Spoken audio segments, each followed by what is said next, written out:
L'essentiel de l'info sur TV5 Monde avec, dans ce journal, l'Allemagne qui soutient enfin publiquement l'accélération du processus d'aide à la Grèce. Un sommet des pays de l'Union est prévu le 10 mai pour peut-être stopper l'hémorragie sur les places boursières. À balles réelles, un soldat thaïlandais est tombé à Bangkok alors que l'armée bloquait un convoi des chemises rouges, les opposants au régime. Déjà 27 morts depuis le début de la crise, il y a quelques semaines. Et puis, la menace progresse dans le golfe du Mexique. Les autorités tentent le tout pour le tout et notamment brûler l'immense nappe de pétrole en surface avant qu'elle n'atteigne les côtes américaines.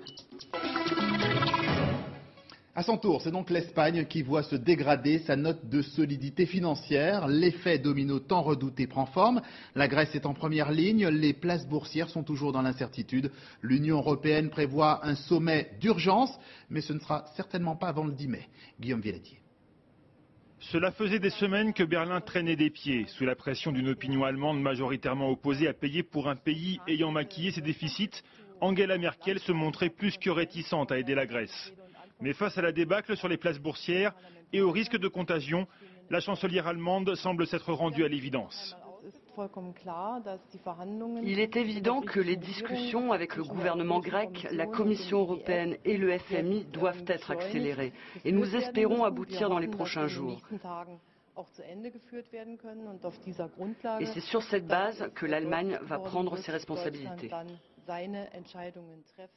Ce n'est pas encore un feu vert, le Parlement à Berlin doit encore approuver le versement de l'aide allemande, mais ce premier pas devrait mettre fin à des mois de tergiversation, car il n'y a plus de temps à perdre, répètent les autres dirigeants de la zone euro. C'est aussi l'avis de Dominique Strauss-Kahn, le patron du Fonds monétaire international, qui a fait le déplacement à Berlin pour rappeler que la Grèce devra de toute façon un jour ou l'autre rembourser. Reste à activer ce plan de sauvetage. Depuis sa tournée en Asie, Herman Van Rompuy, le président de l'Union européenne, a convoqué un sommet pour le 10 mai. Sur la base des rapports qui doivent être finalisés dans les prochains jours, les chefs d'État et de gouvernement décideront d'activer le programme d'aide actuellement négocié par la Commission européenne, la Banque centrale européenne, le Fonds monétaire international et bien sûr le gouvernement grec. La réunion devrait se dérouler à temps pour le gouvernement grec qui doit rembourser le 19 mai un emprunt de 9 milliards d'euros. Mais pour beaucoup, l'aide aurait dû arriver bien plus tôt. La crise grecque a éclaté en novembre. Depuis 5 mois, les taux d'intérêt n'ont cessé d'augmenter pour Athènes. La lenteur avec laquelle les Européens ont réagi risque de rendre la facture plus lourde pour tout le monde. Ce mercredi matin à Athènes, le ministre grec des Finances ne cachait pas son impatience. La presse, elle, laissait transparaître pour la première fois un mince espoir. Témoin ce titre un brin ironique, la peur d'une contagion nous rapproche du plan de sauvetage. La Grèce, l'Espagne, je vous le disais, mais aussi le Portugal, où c'est l'union sacrée au niveau politique. Le Premier ministre José Socrates s'est affiché en conférence de presse avec Pedro Passos Coelho, le patron du Parti social-démocrate, le principal parti d'opposition en fait. Ils vont travailler ensemble pour gérer les mesures du plan d'austérité nécessaires à la réduction du déficit du pays. Un nouvel incident mortel en Thaïlande en début de soirée. Un militaire a été tué au moment où l'armée tentait de bloquer une manifestation des chemises rouges qui, vous le savez, veulent renverser le gouvernement en place. Le bras de fer s'éternise depuis plusieurs semaines et il a déjà coûté la vie à 27 personnes. Ilham Taoufik. Un soldat touché par une balle en pleine tête.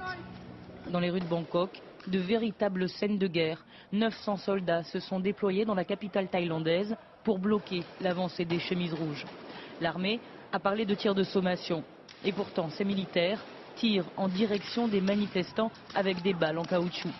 Ils ont admis avoir utilisé des balles réelles pour se défendre. 18 civils ont été blessés. Je n'ai peur de rien. Nous sommes nombreux. Je pense que le pouvoir du peuple est plus puissant que la peur que les militaires veulent nous inspirer avec leurs armes. À bord de 200 camions et de 500 motos, les chemises rouges ont quitté ce matin le camp dans lequel ils sont retranchés dans le centre de la capitale. Avec ce convoi, notre objectif est de montrer aux habitants de Bangkok ce qu'il se passe, pour qu'ils comprennent pourquoi on manifeste. Nous voulons la paix, mais le gouvernement essaie de nous pousser à la guerre. Il nous pousse vers une guerre civile. Les chemises rouges, qui exigent la démission du Premier ministre Abhisit Vejjajiva, contrôlent une vaste zone du centre-ville. Ils ont érigé des barricades. Désormais, l'espoir de trouver une solution négociée est bien mince. Mardi, le Premier ministre a refusé d'organiser des élections anticipées dans les 3 mois, comme le demandait l'opposition. Je vous le disais en titre, les États-Unis connaissent un vent de panique au large de la Louisiane, du Mississippi et de l'Alabama. Face à l'immense marée noire qui menace les côtes, les sauveteurs tentent d'enflammer la nappe de pétrole pour mieux la neutraliser. 159 000 litres de brut s'échappent chaque jour de la plateforme qui a sombré la semaine dernière. Emmanuel Lagarde. Tous les moyens déployés ont échoué. La nappe de pétrole continue de s'étendre. Elle atteint désormais 1000 km de diamètre. C'est l'équivalent de la surface des régions Rhône-Alpes et Provence-Côte d'Azur réunies. Les autorités vont donc tenter le tout pour le tout, brûler le pétrole à la surface de la mer. On évalue la possibilité de comprimer le plus de pétrole possible à l'intérieur de barrages flottants. Le pétrole sera ensuite enflammé de manière contrôlée. Une solution polluante, mais un moindre mal face à la catastrophe qui s'annonce. La marée noire de couleur grise sur l'image satellite est à moins de 30 km de la Louisiane. Dès ce week-end, le pétrole pourrait atteindre les marais côtiers et détruire une partie de ce sanctuaire de la faune aquatique, en particulier des oiseaux. C'est la conséquence de l'explosion de cette plateforme offshore il y a 8 jours. Depuis, le pétrole jaillit du puits sous-marin. Les robots n'ont pas réussi à fermer les vannes. L'exploitant pétrolier envisage donc de forer des conduits de secours pour injecter un enduit spécial qui colmaterait le puits. Mais cela prendrait 2 à 3 mois. BP a donc lancé la construction d'un immense couvercle qui contiendrait le pétrole avant pompage. Le système sera prêt d'ici 1 mois. C'est un environnement de travail très difficile à ces profondeurs et avec cette complexité. Nous continuerons jusqu'à ce que l'on s'épuise ou que l'on réussisse. En cas d'échec, la marée noire pourrait être l'une des pires de l'histoire américaine. Des élus ont écrit aux pétroliers en s'étonnant de l'apparente absence d'un plan de prévention adéquat pour ce genre d'accident. Et demain, jeudi, en Grande-Bretagne, se tiendra le dernier grand débat télévisé en vue des législatives du 6 mai. Il sera consacré à l'économie et Gordon Brown, le Premier ministre sortant, est en perte de vitesse dans les sondages. Il faut dire que sa campagne ne se passe pas au mieux et il vient en plus de commettre une gaffe qui fait grand bruit sur place. Explication, Ilham Taoufiki.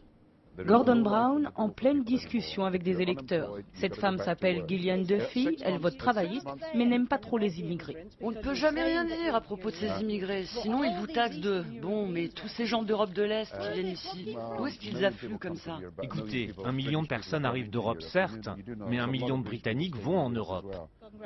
Jusque-là, le Premier ministre britannique reste cordial. Mais c'est dans la voiture que cela se corse. Gordon Brown s'adresse à un de ses conseillers. Malheureusement, il oublie que son micro est resté branché. Il n'aurait jamais dû me mettre avec cette femme. Mais qui a eu cette idée? C'est ridicule. Qu'est-ce qu'elle vous a dit? Tout. C'est juste une femme intolérante. Et le voilà pris en flagrant délit de gaffe. Cela aurait pu s'arrêter là, mais les journalistes sont allés retrouver la vieille femme et lui ont fait tout écouter.